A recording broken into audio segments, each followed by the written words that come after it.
Listen what I meant. No, it's great. Legless Street, once again, every year I try to do my visit, and it's great. Not just the people, but also the produce. And this is what we're talking about, is to do some good cooking, great food, using some great method, but especially with quality food. Okay. Now, this is Sten, I'm sure you recognize him, from Hell's Kitchen. Definitely silent. We don't have telly family, you know. Did you put on weight or something? Okay, I'm going to make you two dishes. Okay. I mean, 6 months ago, I was kindly invited to be here today. I've got some Kleenex. And I said, well, I mean, there's millions of ideas going through my head, and I said, well, it's easy peasy. But then I realized, especially it's going to be even more easy, because I know already what type of ingredients I'm going to use from the local area. And we're talking not just me coming from wherever, it's me coming as a chef, and trying to use to the full maximum of the best produce in the area. Before that, to convince myself, I went upstairs yesterday, first visit when I first came, and visited the 41 different stores. Has anybody been upstairs yet? If I may ask you a question, can you put your hands up, please? Oh my God, yeah. I don't recognize any one of you. Yeah, I mean, it was great because one after one, there's so many different things to discover. It's great. It can only be, better for all of us. Now, what I want to do today is make you a lamb dish, which is going to be actually soufflé and baked in oven with that wonderful local cheese, blue cheese. I'm going to cook it with some shallots, some garlic, and we're going to serve it with some lentils and some mixed vegetables. Then after that, I'm going to make you something quite artistic. It's a caramel cake with some kirsch berries and ice cream. Are you okay with that? Yes. I can make a sandwich if you want. It's an art. My mom used to be very good at making sandwiches. Now, what I want to do first is I'm going to put this pan on. I'm going to go to the lamb. Therefore, this one is coming from, there's different variety of lamb. Before I try to explain how I feel with this one, you've got the feed bred variety of lamb. You've got the one from Widdermere, which my friend Simon Brogan has a beautiful restaurant there called L'Enclume. I don't know if you've been to Carmel. Right. Yeah. Now, like everything in life, we're there to organize things. And the first thing I organize is obviously the quality of the eye. Look at this. Nice and shiny. Not too much fat. The thickness of the fat is actually quite very also beautiful color. It's proper, obviously. The only thing I don't know is the name of that lovely lovely lamb. But anyway, you can see it was not funny. You want to know where the lamb is from? C'est mal fait comme ils sont faits. Now, what I want to do is to separate the bones. And I'm going to use some cutlets from the bones. Therefore, basically, let me explain that, because I've noticed there's a lot of young kids that probably don't realize that this is the rack with the cutlets, and this is in the back, obviously, Therefore, this part is called the rack, obviously. Now, logically, if we're talking quality, it should be quite easy to take off the fat. Now you can see how, look at this. You can actually turn the things off easily with a knife. Okay? That is going to be a cutlet. First one, second one. Therefore, what I want to do is basically trim the cutlet down, not too much, because even if we're dealing with something called fat, the lamb contains very powerful and very tasty, great aroma into the.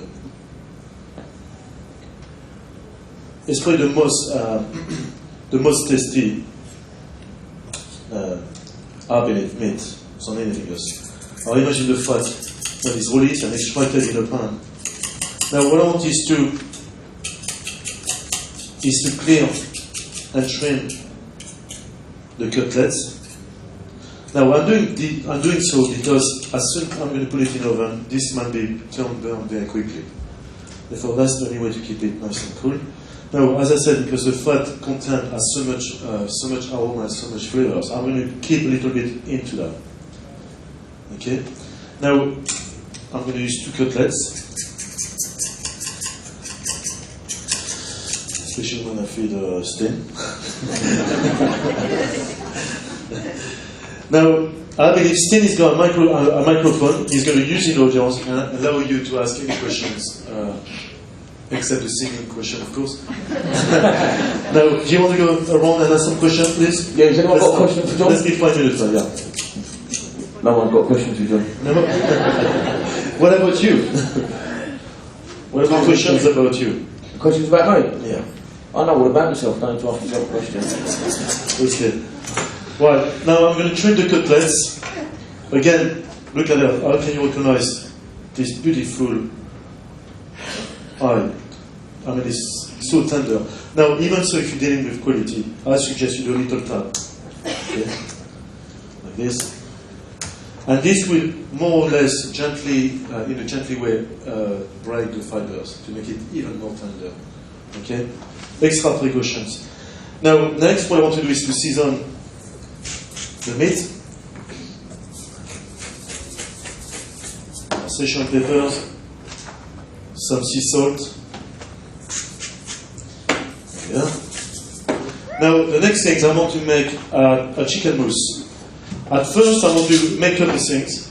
I'm going to make up the cutlet, cook it in oven, and then show you how to make a chicken mousse, which is basically the mixture which allow the lamb to be more or less soufflé, rising in oven with the cheese. Okay?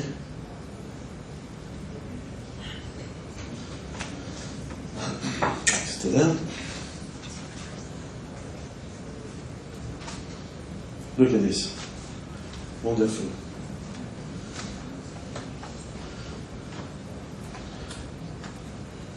You know, one thing I've noticed, not just in the Lake District, but more and more in Britain, you've got more and more people who see, expressing themselves, doing new things, new cheese. And I have to say that I've probably visited so many of them, it's extraordinary. As a Frenchman, organizing what cheese is supposed to be. And you can see the alternative in this country is extraordinary. Now, it used to be a time until 4 or 5 years ago, most of the British producers used to use a French rennet, which is the enzyme who make the cheese happening in coagulation into the milk. And I've noticed now they made their own enzyme, basically. They don't need the French one, which is extraordinary, and still developing fantastic flavors. Now, I'm going to put half of it, but I'm going to be a bit greedy and use a bit more. Nothing wrong with that. Now, what's happening is we're going to put the cheese on the top.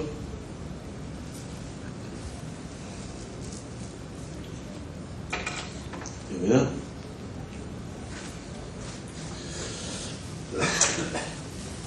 Then I'm going to put some tarragon for flavors, extra colors. That way. And then I'm going to write everything into the cold fat. Now, Sia is going to explain to you where this is coming from. I know it's coming from the fridge. It's come from this box here. Basically what it is, it's I'll let you describe it. we're using pig's caul today, but you can use lamb or from a cow as well. And it's basically the lining of the stomach, basically. But John didn't want me to mention where it came from, so I've done it now, so there.